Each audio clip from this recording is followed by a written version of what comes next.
Hola, it's Nola, and this time I'm going to share my 13th miracle. It's going to be about my grandma again. So you got to be sure to see the last two videos about this incredible grandma that I had. Incredible. And when I was born, I was 4 pounds. I told you I shared my miracle because I almost died, and my dad gave me blessings to help me through. Well, my grandma, when she was born, she was only 1 pound. God still wanted her here. Yes, he did. And they prayed and prayed that she could live. And they put her in a shoebox, and they fed her on the cotton, and they fed her from mother's breast milk, and they thought she would die. But guess what? She kept on living, and she kept on living, and she kept on living.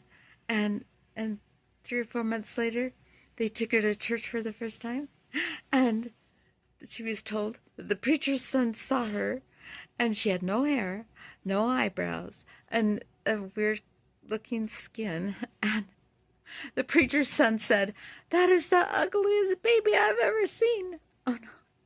But she kept on living, and God wanted her here. And I've told you why. My grandma was always so faithful and strong in Jesus. And she raised those 14 delinquent, they took the delinquent foster kids, my dad and my grandpa and her, and turned them from F to A students. And she had that miracle. Hundreds of lives she taught as a teacher, and building self-esteem, and always praying, ever praying with them and for them. That was my grandma. And guess what?